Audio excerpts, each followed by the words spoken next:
Oh, good morning. Hi. Hi. Hi. Shower time, Adderall, a glass of whiskey, and diesel jeans. As there's a drive in a deep left field by Castellanos, it will be a home run. We should stand back and give credit to the other people because we think we are absolutely atrocious. You ever seen a grown man naked? I mean, it's chicken. It's fried chicken. All right, episode 5. The Bears. We got a lot to talk about moving into the season. The final 53-man roster is coming out any day now. Actually, I don't know. Next couple days here. So they're going to have to make some decisions. Tim and I have kind of come together, and we decided to break down each position on our offense. Today, we're going to go through the offensive line, tight ends, and running backs. Next episode, we'll kind of touch on the QBs and the receiving core. All right, and it is stoked. Yep. So we're gonna kind of go through the starters to start out here, and then we'll go over the backups and kind of figure out who and who won't make the 53-man roster, who's gonna get waived, who will be picked up on waivers, who might return to the practice squad, things like that. But we'll start out right in the meat, kind of figure out what our starters are going to be for week 1. Now, it's not totally clear because we're being plagued with minor injuries right now, but we could be thankful that they're minor. Basically, all of our starters should be in, relatively early in the season. So we can kind of, yeah, that's what it seems like. So you never know with these giant dudes. They could be, lingering injuries considering that their bodies are so heavy and those muscles just have to work that much harder. But you never know. Have we ever done that? Come into the season 100% healthy, or except for one guy? 100% healthy? Well, a couple years, I feel like we were missing Kyle Long for an off season, right? Oh shit!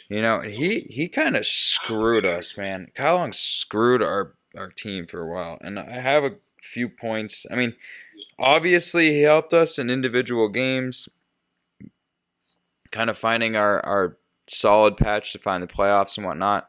Still a really, really solid player while he was out there. But he was so inconsistently out there that it just hurt the rest of the offense. It was too tough. Our depth wasn't there to cover him. So as soon as Kyle Long went down, it just became really difficult. We had to start kind of making a makeshift offensive line, things like that. And he was super expensive. So I, for one, was pretty excited when he retired. I didn't really care for the guy too much anyway. He seemed like a baby. He was solid. But he's in Kansas City. He retired for a year and decided to hop on the old ring train. But that's typical Kyle Long. I could have guessed that from a mile away. And I'll at least give him this. If I was Kyle Long and I got invited to go join the Chiefs for a year, oh yeah.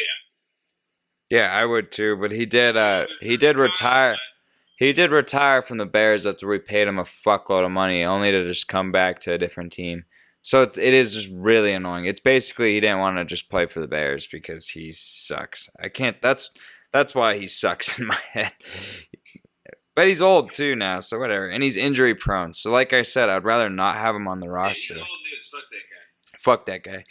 Anyway, so we can kind of just kick this off. I'll go through the 5 starting offensive linemen as of right now. We'll kind of connect that one into the tight ends and the running backs. But if we were going to start over on the right-hand side of the line at right tackle, we're getting a returning starter with Germain Ifedi.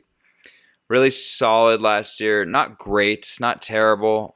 One of our few reliant guys. We didn't have to really worry about him ever getting hurt. He was there in a weird way. He was kind of our anchor.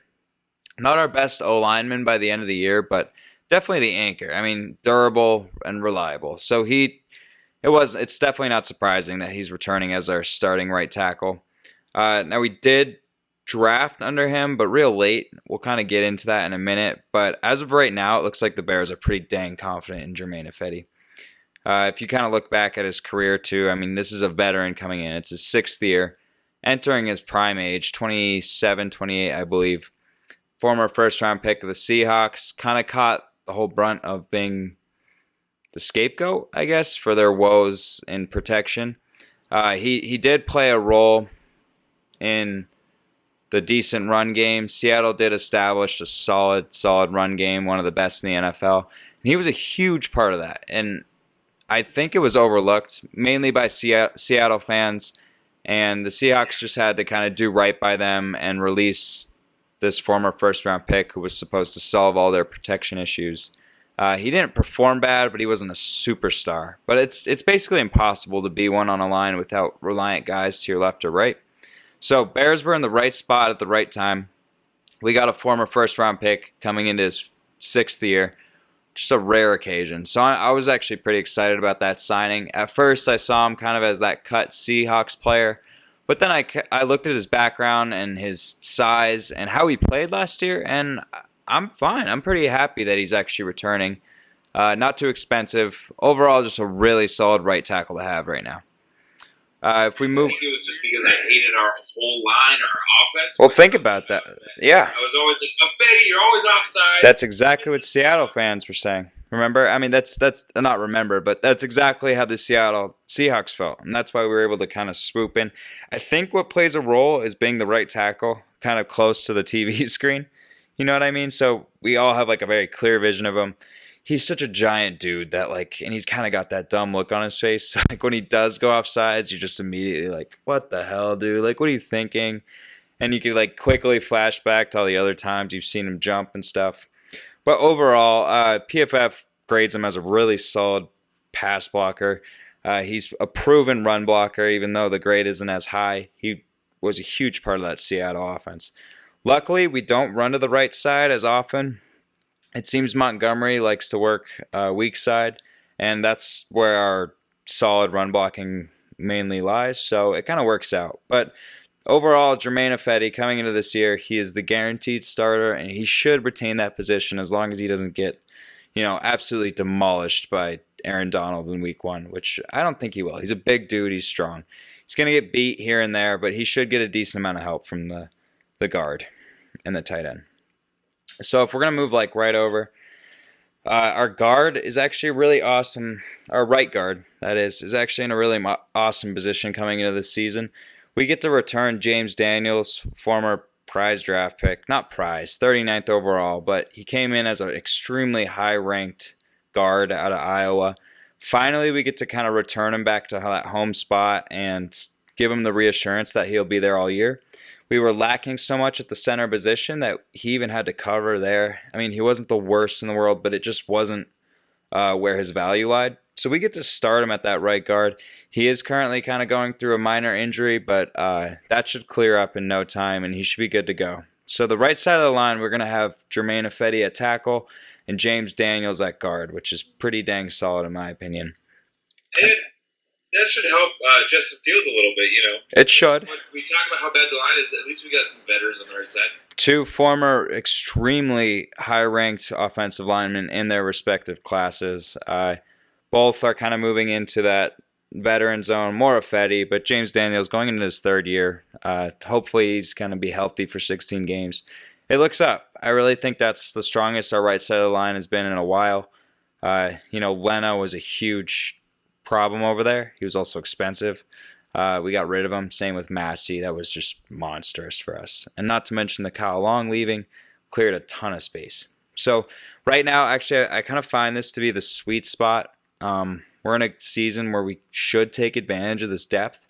We'll go over the depth a little bit more, but as of right now, 2 for 2, our starters are solid starters. Nobody who's kind of questionable. Germain Ifedi and James Daniels, both, probably top 15 around that area in their position. So it's doable. I like it. Down in the middle at center, we got our guy, Sam Mustipher. Somebody who was slept on. He's young. This is only his 2nd year, but he spent most of the season last year on that practice squad. It was hard to see. I actually didn't know he was stashed down there until he came up. Played 9 games for us, but as soon as he came up, first, second game in, right away kind of proved to be our new guy of that offense. Now, he was helping out on the left side, and he was really solid. He was really solid in pass protection, which is the one spot we really needed. And he did a great job. Now, he's got a really storied past. He's been part of some awesome offensive lines. He's part of that Notre Dame group that we seem to pick and choose from. On top of that, we got Alex Bars and Cole Kmet, and they were all with Quentin Nelson. They were all part of that very experienced, solid line in Notre Dame. So I really like that Chicago kind of went with the hometown boys, grabbed 3 of those extremely nice blockers from that group. Bars, Mustipher just happened to be. But I'm a fan of those guys. Yeah, well, they're still kind of the hometown team, so I don't mind bringing those dudes in. They're fan favorites. Yeah, but Bars and Mustipher, surprisingly, I don't think this is where they deserve to go, but they both played enough seasons at Notre Dame where they were undrafted free agents. Now, it's kind of weird because you look at Cole Kmet and Quentin Nelson, both extremely high first-round draft picks. I have a feeling that was more of a team effort than individual efforts. I know Quentin Nelson's awesome on the Colts, but Mustipher and Bars have both proven to be really valuable pieces, and they helped bring Ian Book to a college football player. Exactly. That's a great point. And that, not to mention, under a bad head coach with a bad quarterback, and I don't remember either of their running backs. I remember a couple of their receivers, I guess, Pittman and who was the other one? St. Augustine or whatever his name is. Or some shit like that. Yeah. St. Brown, I think, was that year. So, solid. So, we got Sam Mustipher starting at the center. Really good spot. He played there in college for, I think, 2 of the 3 years he was there. And just solid. I mean, that right side, with Sam Mustipher being a righty, I guess, it actually favors the strong side for the first time in a long time. But that's not to mention moving into the left side of the line, just as storied, probably just as ready to go. The left tackle still has kind of a hole, but let's start at the left guard spot. Returning starter Cody Whitehair coming back. Awesome player. He's by far our most expensive at this point. I mean, he's in a $50 million contract, 5 years. This is going to be his 3rd year in that contract, so his performance should peak. Wasn't totally healthy the last 2 seasons, but was available for the most part, and performed at that Pro Bowl level that we saw in 2019 when we went 12-4. So Cody Whitehair starting at the left guard spot, also very solid. I'm happy about that. He's probably our top veteran on the team right now, so pretty easy to kind of keep him there. Yeah.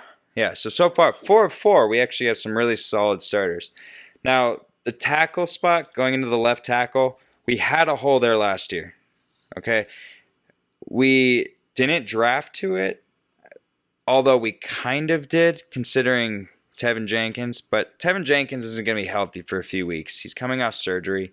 Once he comes in, he should be able to take that starting spot next to Cody Whitehair. I'm not sure if he's going to stay at tackle. If I'm not mistaken, I thought he played guard in college. But, hey, he played that left side. He was part of a really solid offense at Oklahoma State. Good runners. Helped his running backs get drafted.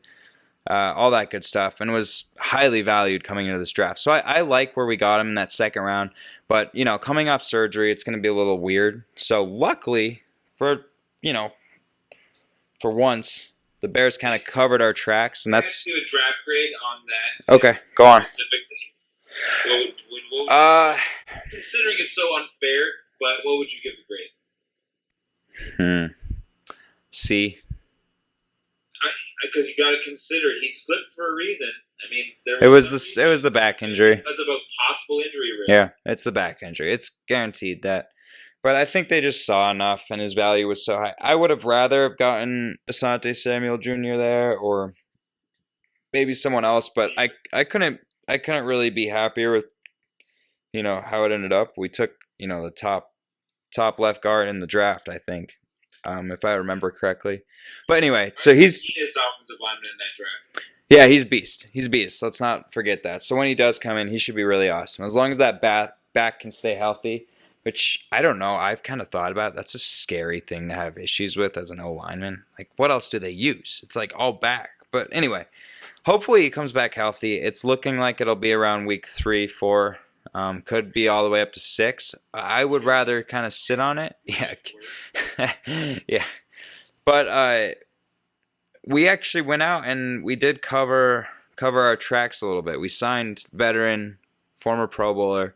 I don't know if he would be debated as a Hall of Famer, but Jason Peters at 39 years old, not the worst signing, not the best, but not the worst. We got him, maybe a little more expensive than we wanted to pay. There was a reason that he was kind of out there for that long, and he did report right away that like first team that called him, he was probably going to go to, and apparently that was us. So it was a need. So I'm not like too upset about it. We had the money to do it.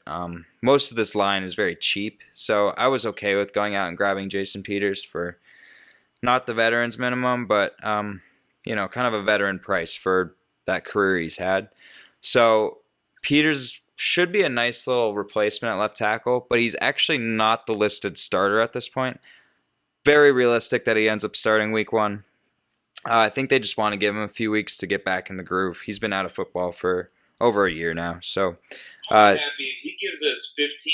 If he gives 12 to 15 snaps a game. Yes, that's what I'm hoping. Yep, Come on. I agree because he did have a couple spots of rust show up in that preseason, but it wasn't terrible. I mean, it's still Jason Peters. We all know he knows exactly where he messed up. So I haven't heard anything bad necessarily about him. No, but he showed some rust. He did. He showed a little bit of rust, which was okay. It's preseason. He was, like I said, had been away from football for a little bit. But it's Jason Peters. 39.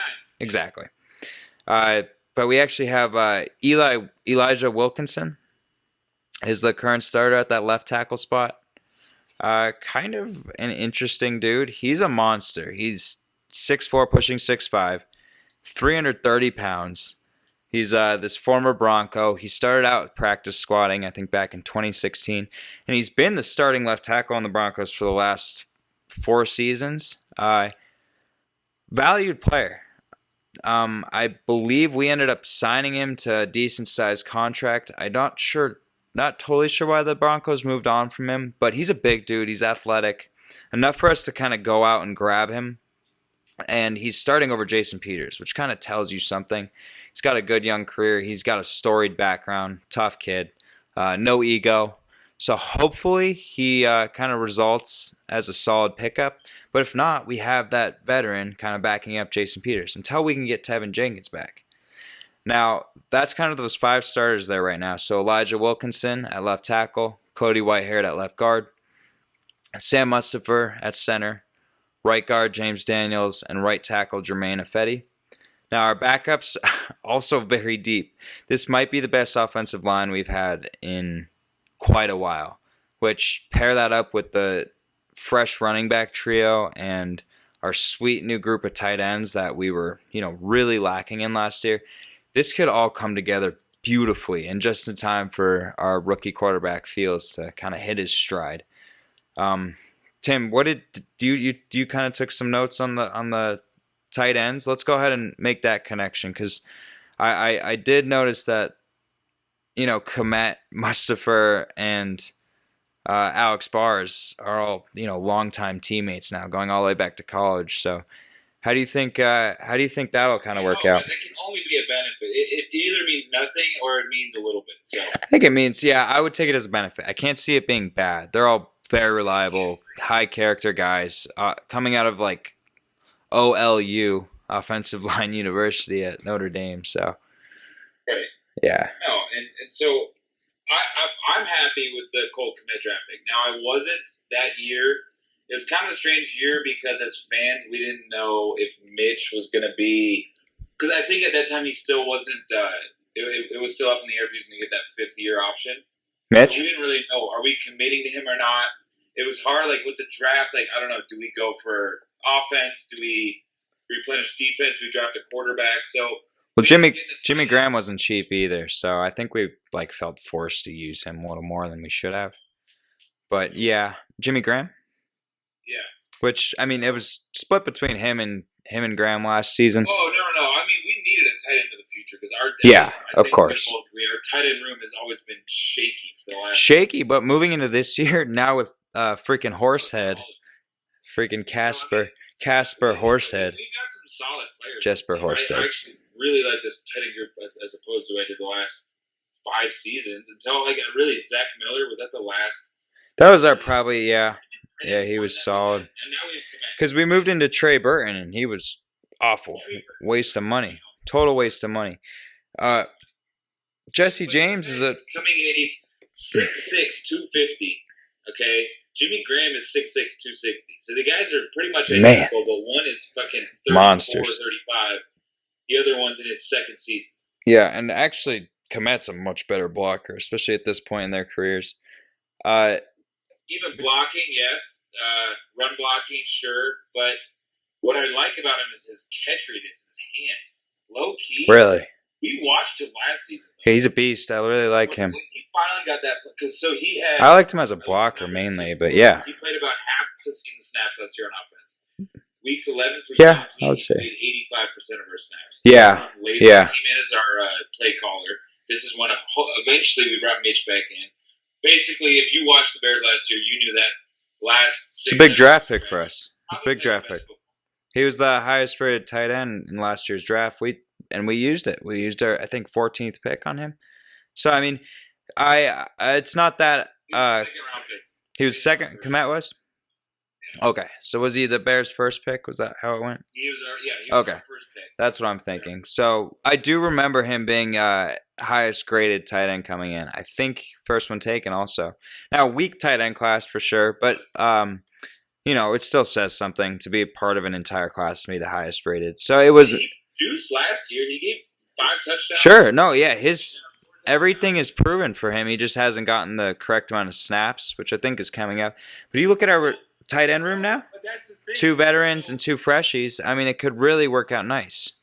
No, so actually, though, that like I was saying, that latter 6-7 games of the season, he played 85% of the offensive snaps. So we finally put him on the field. And that was when like Mustafa went out there. Kind of weird, those Notre Dame and Bars. Kind of the 3 Notre Dame guys really went out and took over our offense for a minute there at the end of the year, which was awesome. I mean, I know the crowd loved it. As bad as our offense was, I really like seeing those fan favorites kind of get going. So yeah, no, I noticed that too. I love Komet. Every Bears Love fan, him. again, nothing wrong to say about the kid. We're excited for him. Eventually, at some point, he's going to be our clear-cut tight end 1. Clear cut, yeah. He'll start there this year, but of course we know Nagy. Sorry, Horsehead fans out there. Than he deserves. I mean, Jesper has quite the preseason, but let's not forget Komet's value. He's a big, strong motherfucker. Now, Jesper can definitely go out there, maybe when we're in enemy territory and we need some long yardage gains. I really want Komet out there, anywhere in field goal range, and especially in the red zone. So maybe we can find a spot, but watching the preseason, I have a feeling that Jesse James is going to have a decent role in this offense. I can't imagine that Jimmy Graham will be coming in the game anywhere outside of the red zone and maybe third down territory. I think that Komet should dominate the workload. I think Jesse James will kind of come in. Mustafa will be in there for 2 tight end sets.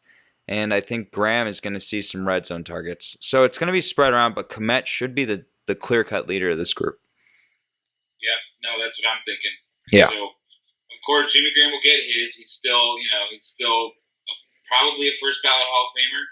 Would you say so? Maybe not. Maybe Jimmy Graham, I would say, yeah. It hasn't helped the last 5 seasons being so it has not. lame, I guess. But I mean, I know some Bears fans really like him. He did some special things last year, but nothing he did, Komet.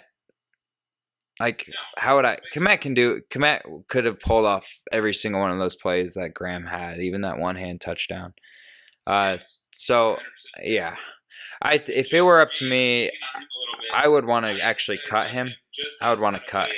Like you said, a change of pace type tight end. Well, after Horsehead coming out. 250. We've got 3 guys. Yeah. Well, Sitting at 6'6", 6'7", 6'6". who was the third? Are you talking about Jesse James or Horsted?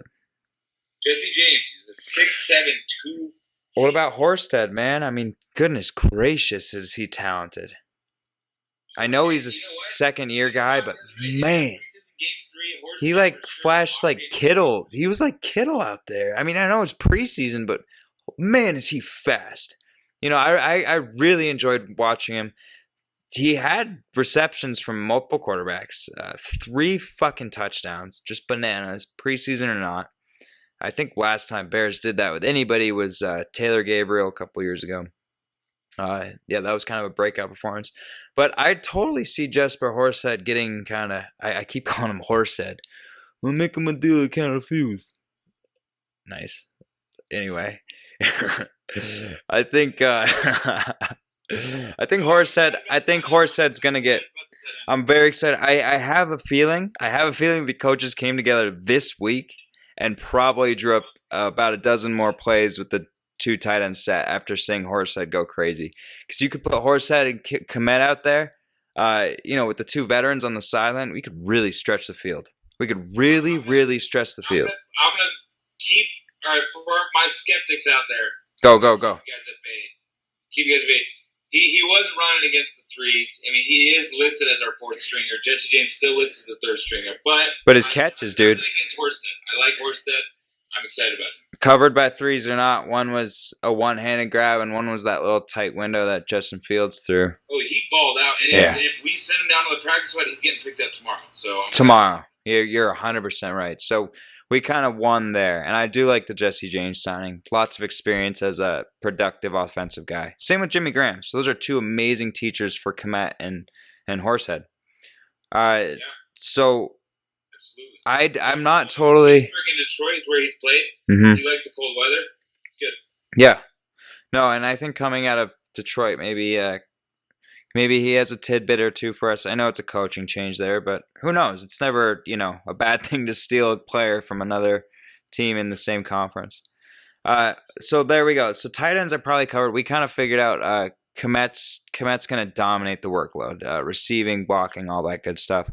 Almost act as a three down tight end. What would you be happy with out of Kmet as a stat line? I say 90 catches. I know that's a lot, but I think it's going to be used quite a bit.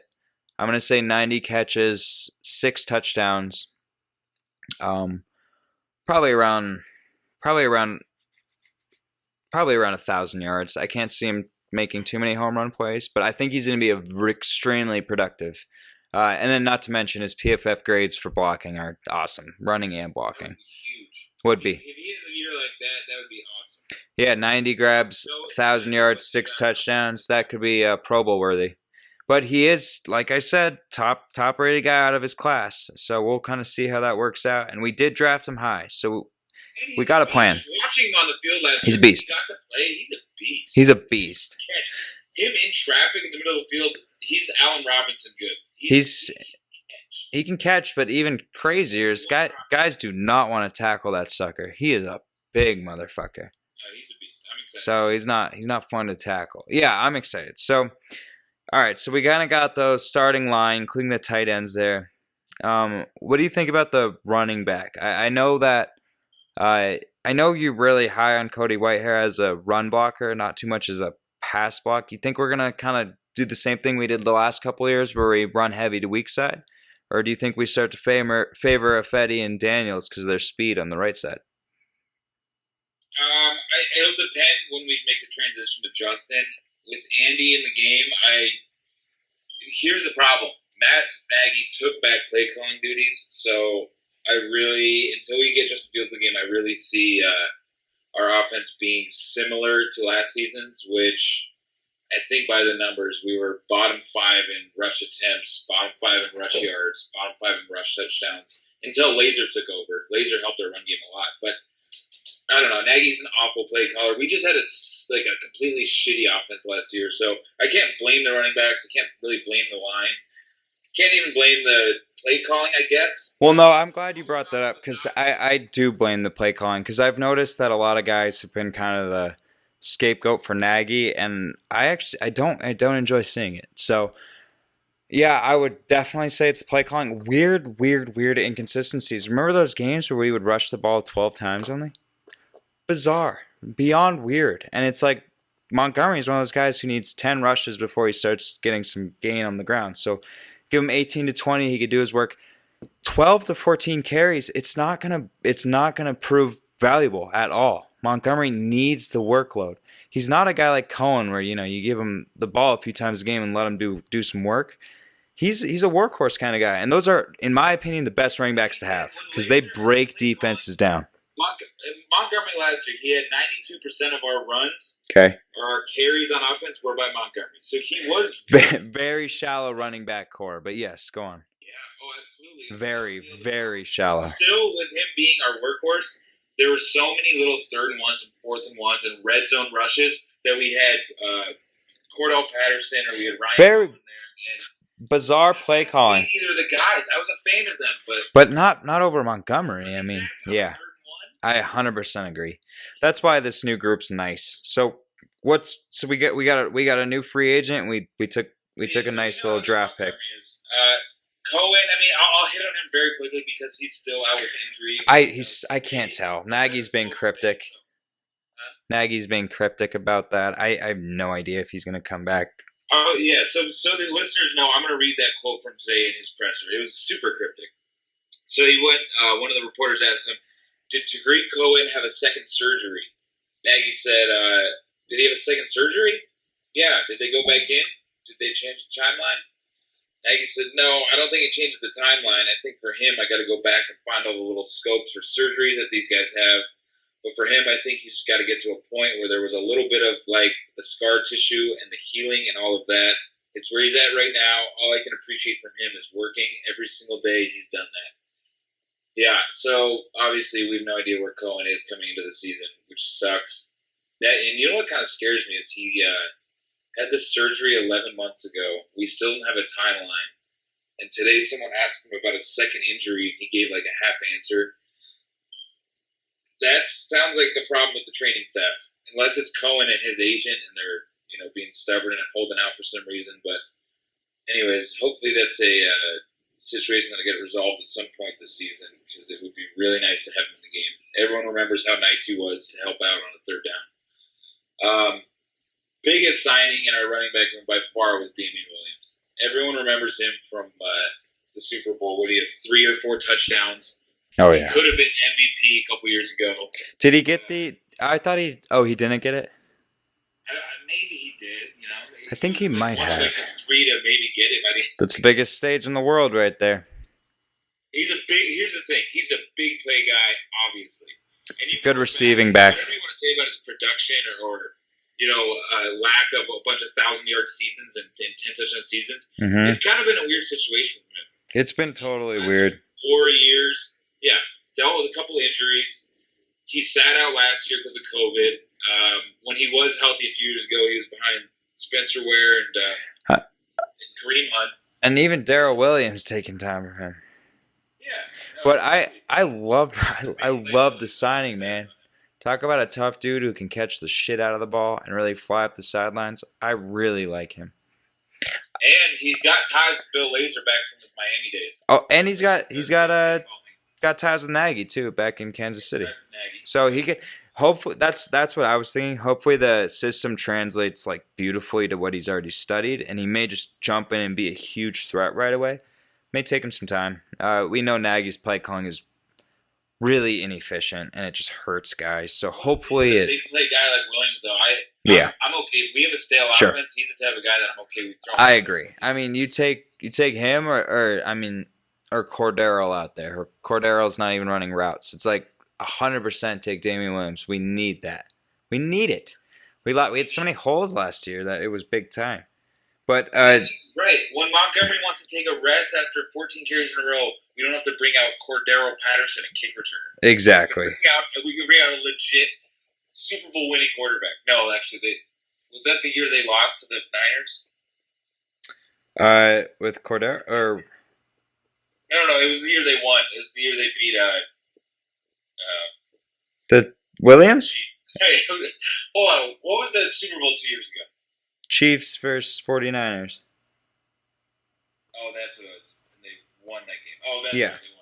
They won that. Yeah. But Jimmy Okay, G anyway, could have so, won it. But. And then the other running back we've got is Khalil Herbert.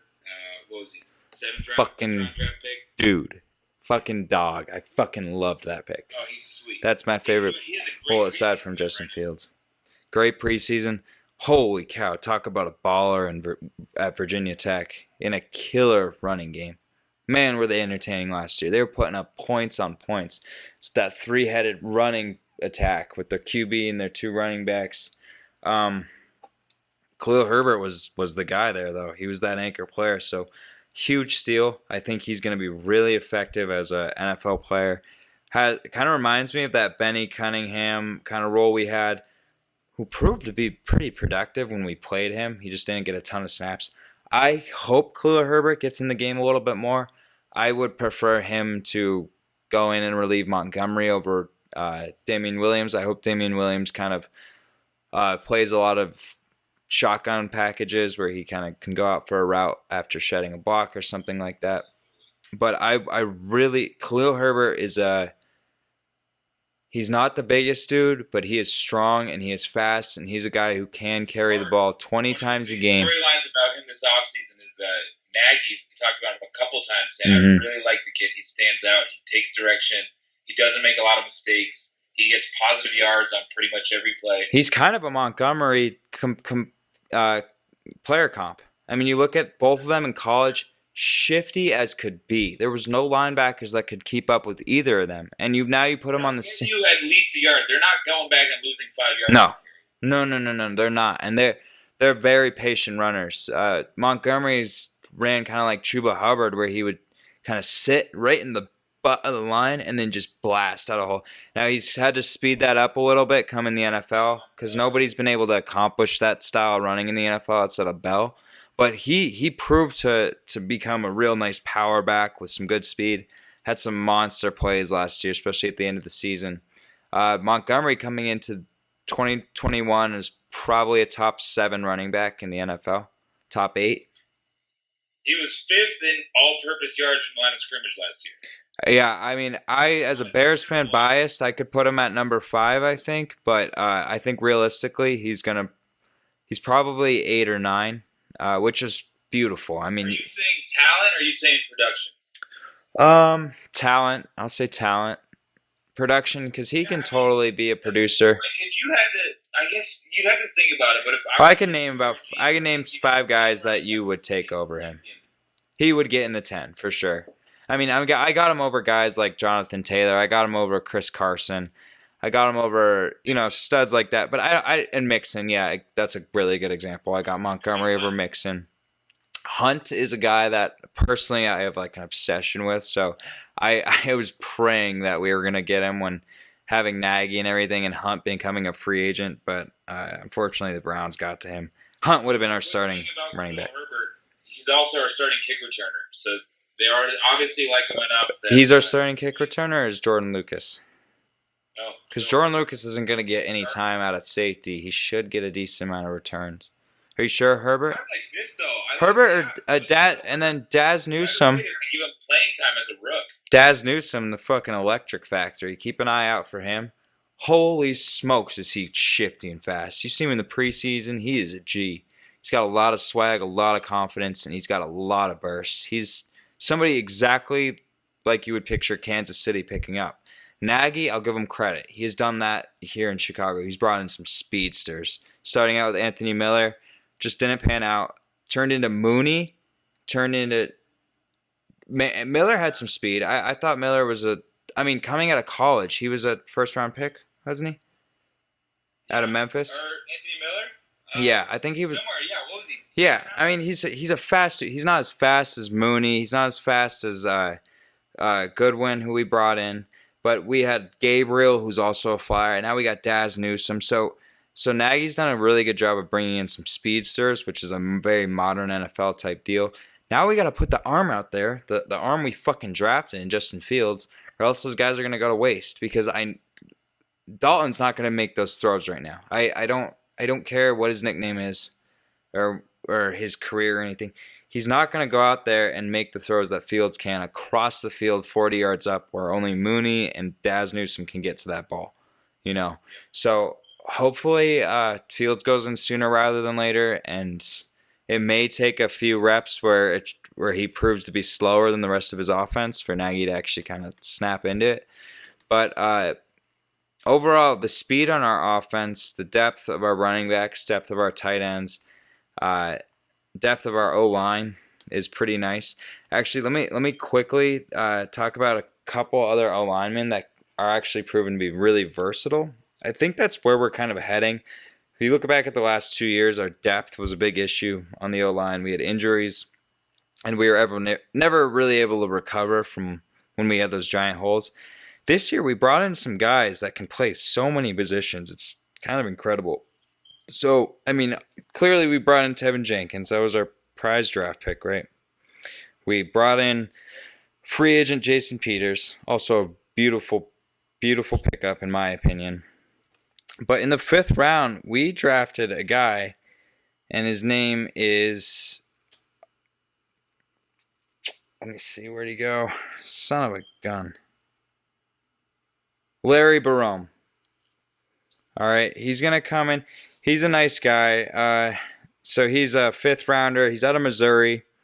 He ran with the ones a couple times in preseasons just because of the injury issues. He actually looked good. He kept up, really surprising for a rookie. He's an athletic dude, so it wasn't like, totally out of the question. But as a 5th round draft pick to come in this early, run with the ones and keep up, at least show a decent amount of potential, that's a huge prize for us. Looking back at his time at Missouri, he was second team all SEC last year, which is difficult. SEC is probably the deepest when it comes to offensive lines. He's got good athleticism. He dropped 30 pounds between the end of his Missouri year and the NFL Combine. That just shows he's got discipline. It shows he has good weight management, which is kind of key for a lot of these dudes. So now he's kind of at a healthy 320, 315. College, he was at a 350. But that's okay for a guy who's 6'6". Nice, though, that he's dropped those pounds, and he's kind of proved that he's going to work the shit out of his body to get into the right shape. But on top of that, the guy can play left tackle, he can play right tackle, he can play right guard, and he can play left guard. So we could really put him anywhere. Right now, he's sitting at our 3rd stringer, surprisingly enough, at the right tackle spot. But that's because of our 7th round pick, Lashavius Simmons, or a.k.a. Pig, kind of the sweetest fucking nickname. He came in, also rookie, Tennessee State, the only HBCU guy out of the draft. Super high energy guy, high IQ. He happens to have a connection with one of our Bear scouts all the way back to high school. So I think that's probably why he's kind of edging out Barome. But Barome's going to make the roster. Simmons is kind of on the cusp. Weirdly enough, Simmons has been running with the 2s when everybody was healthy and Barome was with the 3s. But I think probably it's the potential type deal. That's why they were 2 rounds separated. But Lashavius Simmons, Barome, both of them, I think they're worth keeping on the team. I do see one of them getting picked up in waivers. They were both drafted guys, so hopefully we do sign them, or that's just a proof of a waste of a draft pick. Now, we got a few... Yeah. And at that right tackle spot, we got a 4th guy. I mean, it's kind of shocking. That's where he's listed right now, Tyrone Wheatley. I do believe, I think it's a 99% chance this guy's getting put on waivers. But he played tight end at Michigan. He transferred over. The guy's only like 250 pounds. What is he, a rookie? No, he went and played semi-pro last year. What happened was he didn't get drafted as a rookie as a tight end out of Michigan. He ended up playing semi-pro, and he transferred to the tackle position. Kind of shocking, but I guess he performed good enough where Bears gave him a shot, and he's proven to be pretty solid. But yeah, he kind of just transitioned really late in his career, so I can't imagine that a 250-pound third-year tackle who's a former tight end is going to actually make the roster. But they gave him the time. I think he's going to get cut. That's one of the easy ones for me. So hopefully we can keep Buffetti, Simmons, and Barome. Wheatley would be a nice out guy, but putting 3 guys under that right tackle spot and expecting to bolster the rest of the line is kind of dangerous. Luckily, Barome and Simmons can play a couple different positions. But as long as Buffetti stays healthy, he should start there all year.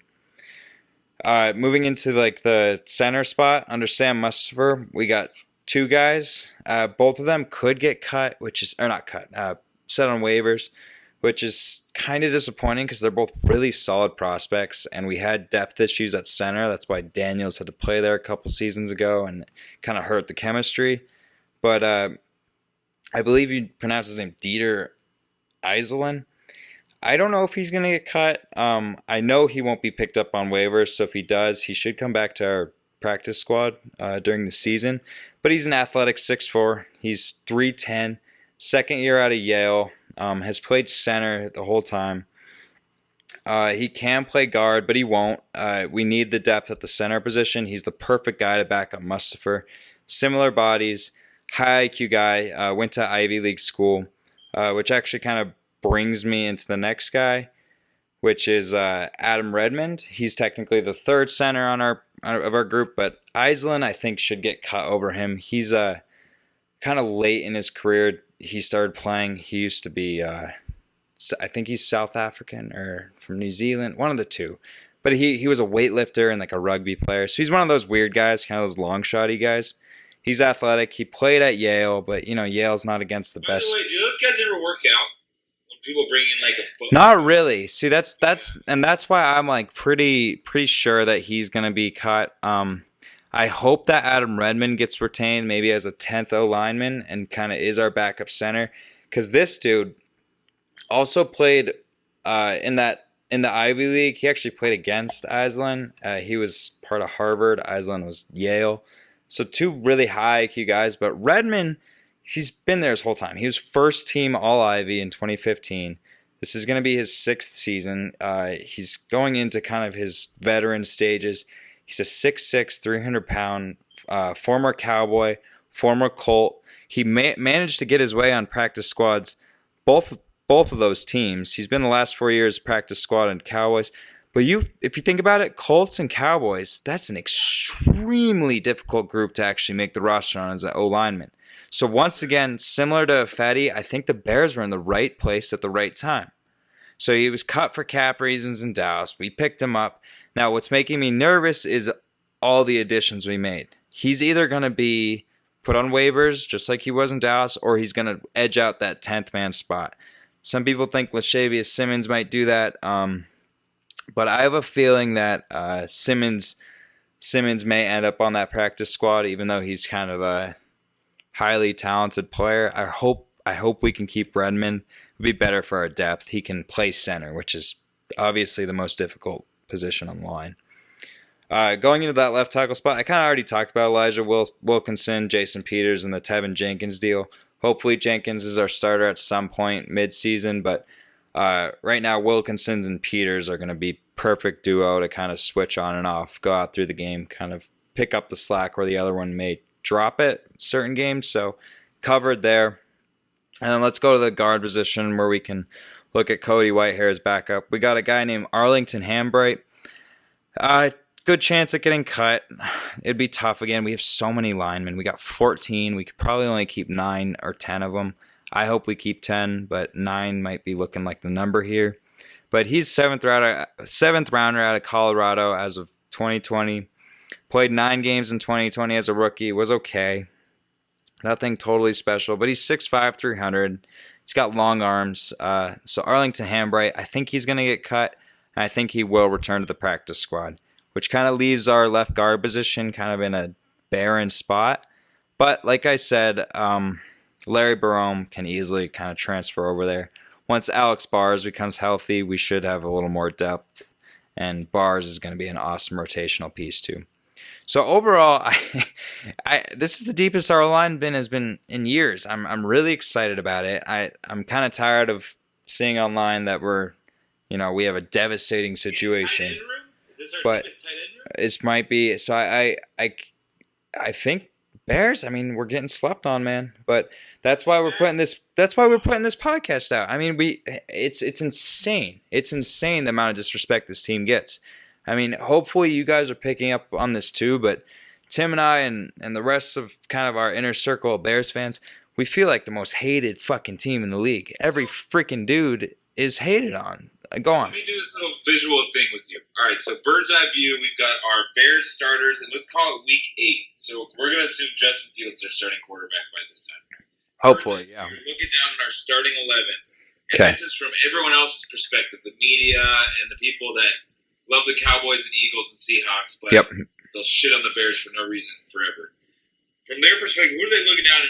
What's the weakest link here? So we're giving Justin Fields as an A, Allen Robinson as an A. Cole Kmet, probably sure. A-. You probably give Montgomery. Oh yeah, in this little whatever you'd call this visual. Yeah, like an overview. No, I get what you're saying. You look down and you would look at the offensive line and be like, "Oh yeah, that's shit." And really, the rest of it you get around. Nobody. It's kind of funny, dude. In a weird way, yeah. What we just did, we broke down and showed you. This is actually I'll call it solid. Like, I like it, man. I can't lie. There can't be a lot of full 14-man groups right now that I would take over our current spot. I mean, funny as it sounds, even going into last year, we ended up using 2 of our practice squad guys, Mustafa and Alex Bars. They're both fucking sick. So hopefully Lashavius, Simmons, Barome, guys like that, kind of follow in those footsteps and don't get, grabbed on waivers. I think one of them will make the group, maybe both even.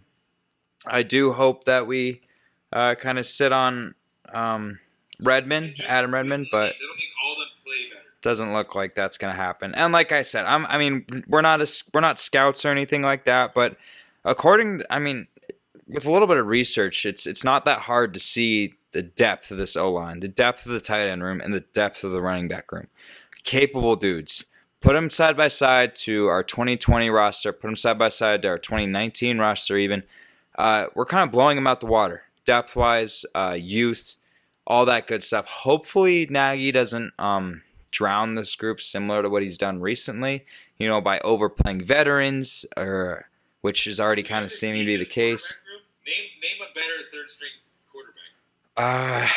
Yeah, I mean, I'm gonna make you compliment Nick Foles. I would say I like the Steelers depth. They got Big Ben, Haskins, Rudolph, and Dobbs. Those are 4 guys that can actually play the position. So, but I've always been kind of a Dobbs guy ever since he was way back at Tennessee, and I'm still a Haskins guy.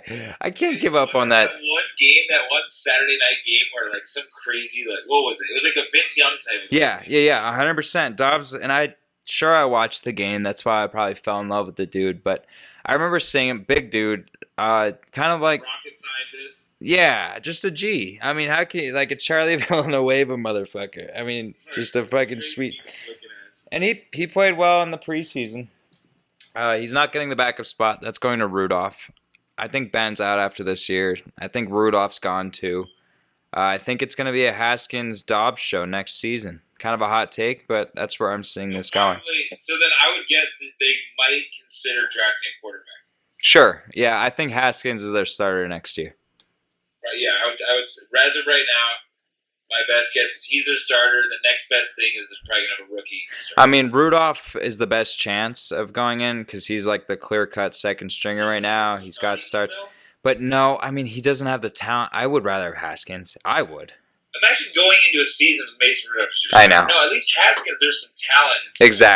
Exactly. And some swag and some winning in his past and all that good stuff. So, yeah, no, I see that. But, no, going back to our quarterback room, I'm not in love with it. I don't love Andy Dalton or Nick Foles. I think both of them are washed up. I think both of them are past their prime.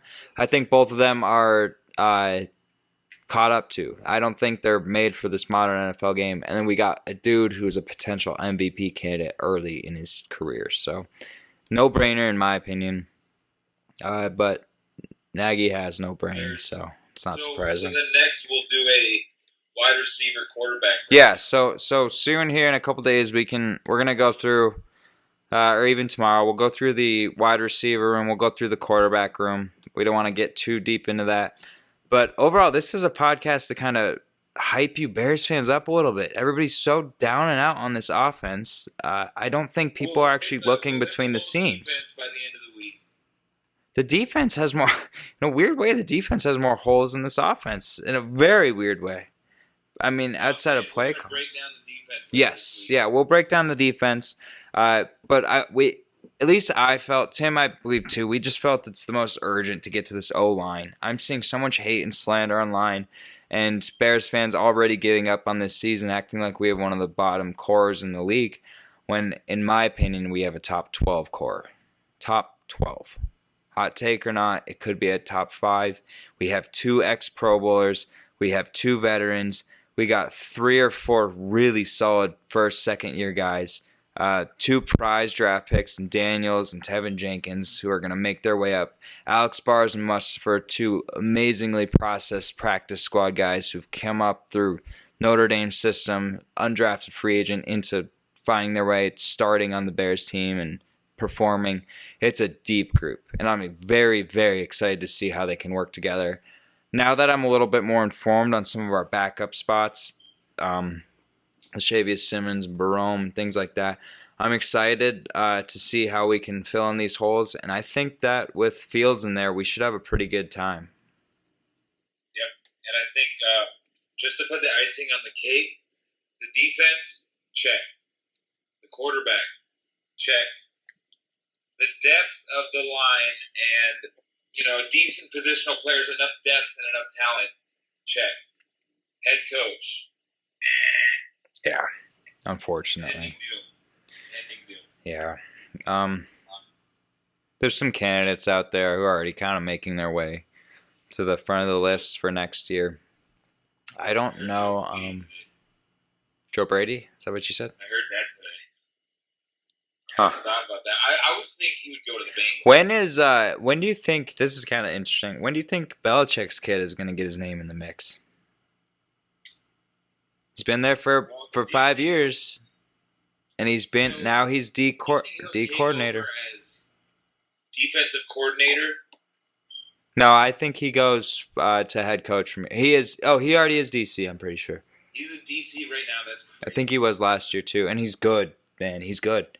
He's kind of savvy like his dad. I would watch the Bears go grab Belly Jr. Oh gosh, come on! No, that's like getting Nagy, like an up and comer with Mahomes. Then we go grab it. No, this guy, it's different. I mean, you can tell when somebody's talking on the camera if they are more concerned with themselves.